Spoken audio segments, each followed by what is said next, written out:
He rose before the sun in his Brooklyn home and strapped his deadly parcel to himself using zip ties and fasteners. His goal: to send a twisted anti-American message and kill dozens of people at one of the world's busiest transit hubs. Aqaidullah, his 27-year-old mind foaming with thoughts of martyrdom for ISIS, donned a dark hooded jacket and a dark backpack to cover his homemade bomb and fell in with New Yorkers beginning their regular work week. At 6:25 a.m. Monday, a security camera captured him as he began to climb the stairs to the 18th Avenue F train platform. He switched to the A at J Street Metrotech and exited the train at the Port Authority bus terminal stop. He likely passed hundreds of strap hangers on his 55-minute journey before he detonated his low-tech explosive in the heavily trafficked subway passageway between the bus terminal and the Times Square station at 7:20 a.m. Panicked commuters flooded out of both stations.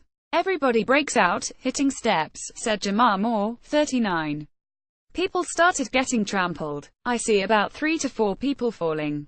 Shoes are coming off." Security guard Christina Bethia, 29, of Yonkers, was another of those faces in the crowd who found herself in chaos. "At the end of the tunnel, we heard the explosion. Boom," she said. "You could see the smoke coming. When I saw the smoke, I just ran up the stairs." 4 Port Authority police officers rushed into the smoke and tackled the suspect. Wires ran from his jacket to his pants with something on his torso under his coat, sources said. He was reaching for a cell phone. The officers cuffed him and took the backpack and anything else that might be a threat. The chaos in between 2 huge transit hubs crippled the morning rush hour, but just 3 commuters suffered minor injuries. Officials: "It could have been a lot worse." Times Square sees more than 200,000 riders each weekday across 12 lines, while about 220,000 people move through the Port Authority bus terminal bus and trains lines daily. "This was an attempted terrorist attack," Mayor de Blasio said. "Thank God the perpetrator did not achieve his ultimate goals. Thank God the only injuries we know about at this point are minor."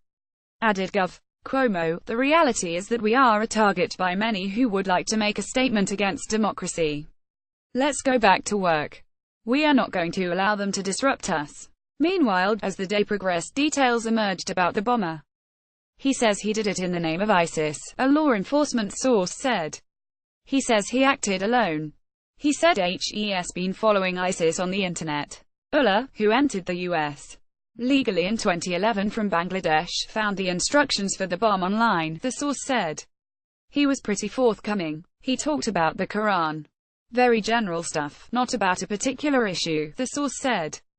The heroic cops were identified as Jack Collins, 45, Sean Gallagher, 26, Anthony Manfredini, 28, and Drew Preston, 36.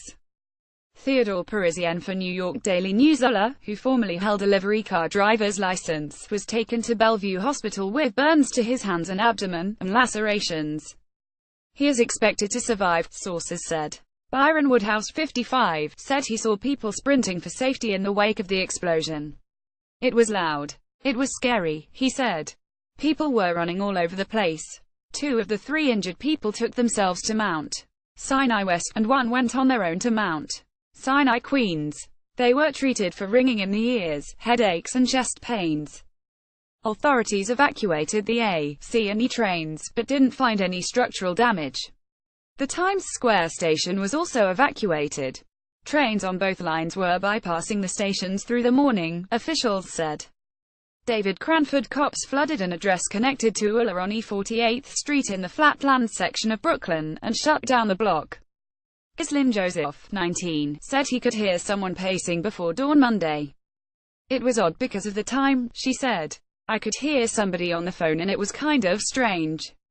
It was the tone of voice and they were swearing."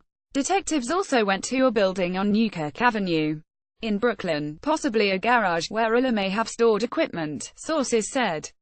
Investigators were combing through subway surveillance video to figure out where the assailant may have entered the area.